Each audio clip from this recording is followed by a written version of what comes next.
Hey guys, how you all doing? I just thought I'd do a quick Q&A for something different to set to the dulcet tones of Titanfall and later on Call of Duty Black Ops 2. I had all this multiplayer game footage that I captured and I figured I'd made as well put it to some use. So if you hate the Q&A, at least you can laugh at me being terrible at video games. So I put a bunch of call-outs up on Facebook basically saying, hey, ask me shit. Ask me about Confam Fiasco, ask me about my personal life, ask me about whatever. So, and only one person responded, which makes this very, very easy to do.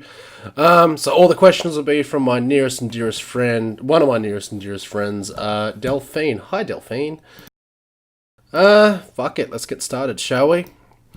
First question, do you ever express your views on social issues in your films? Not as much as I probably should for someone who gets angry about every little injustice that happens in the world. Fuck that guy. Shoot me, will you? I tend to sneak some stuff in, like, if it's, I tend to sort of, I guess, up until recently, what I've been doing the most is just sneaking in a little bit of something for everyone, and so everyone's properly represented. Female characters actually have their own fucking sense of self-worth and shit like that. They actually have jobs, they have feelings, they're actually human and not just something for the protagonist to fucking hook up with and all of a sudden his life fucking changes, because that fucking shits me in films. That was awesome. Fucking jumping off the building and then hitting the fucking jumping on the Titan, that was something I can be proud of watching this back. Lately, though, I've been more getting into the more political stuff because it's something I'm angry about. Something I'm constantly angry about, I've got to say. Not so much stuff that... I don't really put in stuff, what's happening in the world now, but a lot of what if. A lot of, what if governments decided that 1984 was an instruction manual? What if governments decided, the whole one world government thing was a great idea, which it's not?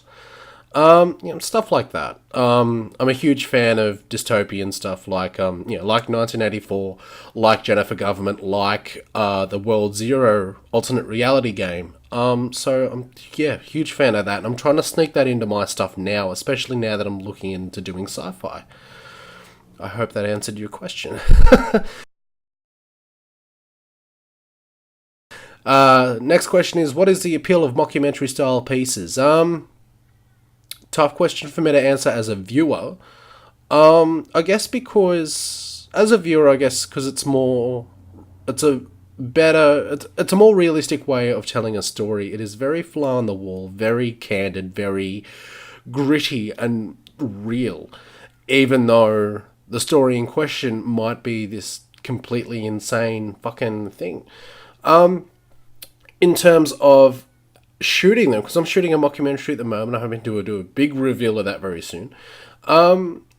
It's just, it's fucking easy for me.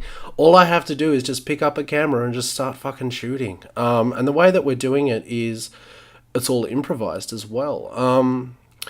So, at least in this situation that I am in now, very easy to do. And the other one is, I haven't tried... A lot of what I do is just properly scripted, properly narrative. Fuck that fucking Titan who shot me in the face.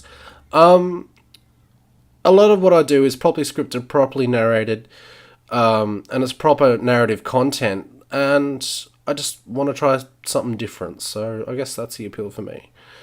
Was film school worth it? Yes and no. I feel that, specific colleges, stuff like film schools or design schools or makeup colleges or game design colleges and stuff like that are very catered to who you are as a person. In my experience, I had no idea where the hell to start and where the hell, I didn't even know how to use a boom pole. I didn't all I knew before going to film school was how to turn a camera on, how to press record on a camera, and how to edit so it's at least interesting to watch. So film school helped in a big bad way with that, man, I've got to say. And I don't think I would have gotten that from teaching. I didn't want to teach myself bad habits, I guess. In that way, it was good. And, the film school that I went to, IFSS, represent, all the films were funded by them as well. So it wasn't pretty much, so we weren't shooting films on like a shoestring budget. They were properly funded. And we had access to, state-of-the-art equipment and stuff, which was great. Not a lot of other schools provide that. In the way that it wasn't worth it, I guess, in some ways, I think the workload was a bit much. They could have had the same amount of workload and less stress doing a 2.5 or 3 year course. I guess I would have liked more opportunities to do, like they could have done work placement, they could have done internships and stuff like that. And a lot of film schools are, like a lot of specific colleges, as I said, are pretty much degree factories. And that's what I felt about film school in a way. It was just a degree factory. You're there for your 2 years and then you're out in the big, angry world. And if you're a creative, that world is horrible and depressing and sad and it hates you. So all in all, I guess it was worth it for the reasons that I went. So yeah, there you go. Next question, what do you like to watch on TV and or online? I hope you're including DVDs, because that's pretty much all I watch. Big fan of The Walking Dead, big fan of Game of Thrones, big fan of Firefly. In terms of movies, anything that Kevin Smith does. Even Jersey Girl, actually, even like Jersey Girl. Fucking cloaking piece of shit. As far as online goes, a smatter of everything. It really depends on my mood. A lot of what I do watch are vlogs and tech videos. And one of my favorite YouTubers is Blunty3000, who does a good little smattering of both, though he's more towards tech these days, with reviews and stuff like that. And he has his own partnership with DigiDirect, a camera store here in Australia. I'm honestly happy to watch music. I'm happy to watch people play music. I'm happy to watch, makeup tutorials. It really depends on my mood. As far as recommendations go, hit up Departures. You can get it on Netflix. It's also available on YouTube and a few other dubious means, which I won't go into because, hey, it's my industry.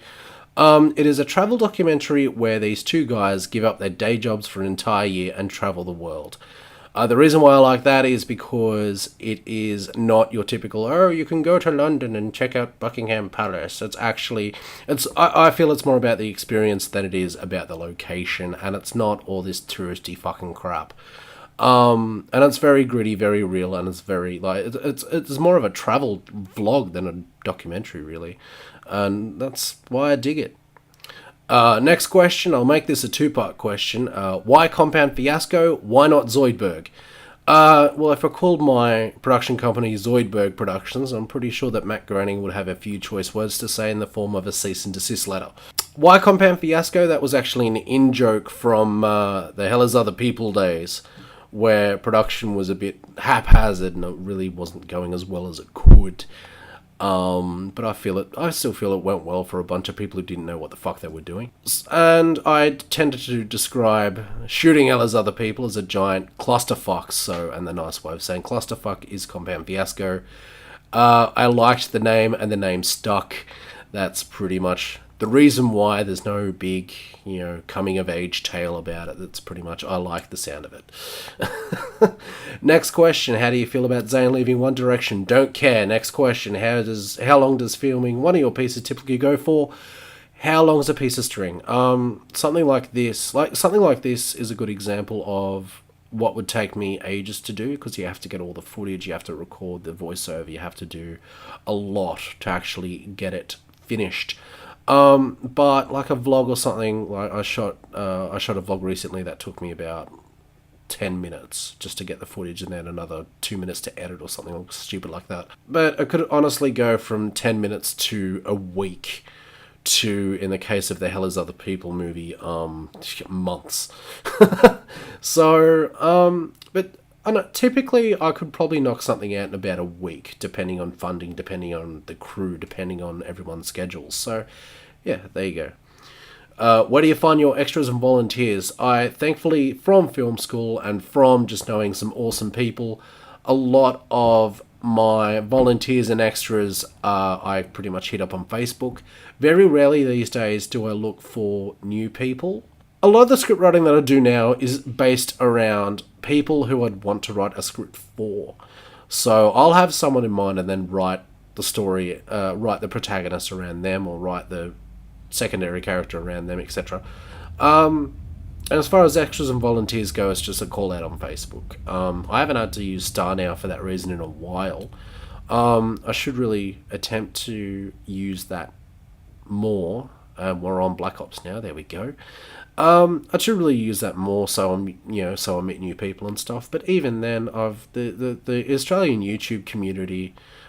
We have a group on Facebook, and they're always up for doing stuff. So mostly it's Facebook. Short answer. Next question: have you had any well-known Australian actors volunteer for one of your films? Who would you approach? No one really well known. A couple of people. One of the people I'm working with at the moment for the TV show was an extra on Gods of Egypt, and he has the pictures to prove it. It did happen because there was pics. No one really well known in the sense of someone like Mel Gibson, Russell Crowe, Nicole Kidman. So no, no one like that has really approached me about volunteering for one of my flicks. Who would I approach? There's a couple of people I'd love to work with, and I'm hoping to work with very, very soon. One of them is I would love to work with Igor Breakenback again. Not just as a stunt coordinator rather, but as an actor, because he has the fucking chops, man. I would love to work with Amber Gocken, who was, I believe, she did some of the stunt work, I believe, on The Matrix Revolutions, and she's worked with Igor and stuff like that, and she's fairly well known. There's not really many Australian actors I'd love to work with. There's not really anyone that comes to mind. I am so shat off that guy fucking shot me, I tell you. No one really comes to mind, aside from those two. Is there anything considered contraband when working on set? Onions, tuna sandwiches, Abbott supporters, etc. If you have an onion and tuna sandwich, you are immediately required to take a breath mint. That's a general rule. Nobody wants to deal with Captain McStinky Fish Breath, so, yeah. A lot of it's just common sense stuff. Wearing closed shoes because a lot of because equipment's heavy and you will probably lose a toe or two, or you'll get a very severely mangled, little toe or something. And it's basically just making sure that you're staying safe and you're being aware of where you are. Up until recently, I was fairly lax, but recently I've knuckled down a fair bit, and I've started, because I've had some bad experiences in the past, and so a lot of the stuff I was normally okay with is, for future productions, is going to change. If you're on one of my sets and you're an Abbott supporter, you're not going to have a good time because I'm a lefty ratbag, pretty much. Next question. If someone offering you a compliment on your filmmaking style compared you to someone else, who would you least like the comparison to be to? No names are coming to mind, I've got to say.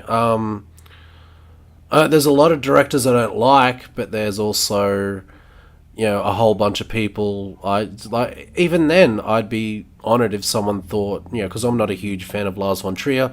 If someone said, yeah, man, your work's like Lars von Trier, I'd be like, cool, thanks. That will never happen, though, because I'm a purveyor of dick jokes. Second last question. How do I feel about anti-smoking initiatives? Not enough. They are not doing enough. Absolutely. It shouldn't cost twice as much as a pack of smokes to get quit smoking stuff.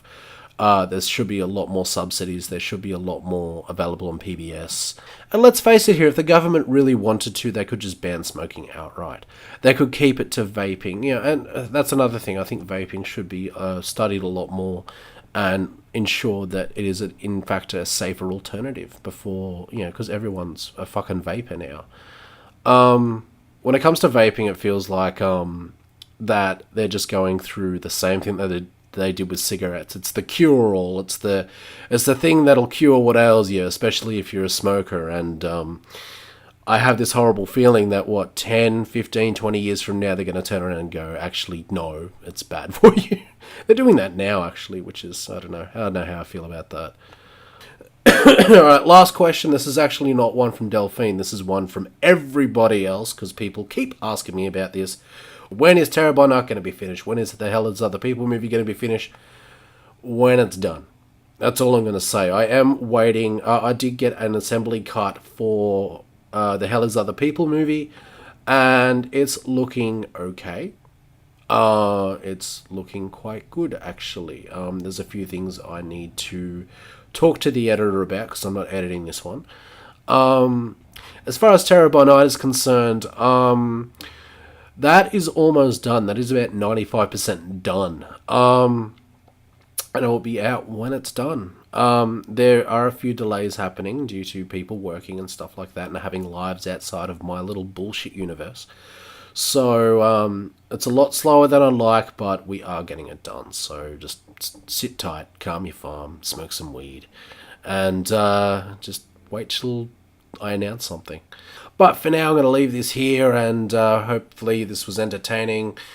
Be it the questions, be it the answers, be it the horrible gameplay that I've tortured you with for the last, 5 minutes? Until then, I shall catch you guys later.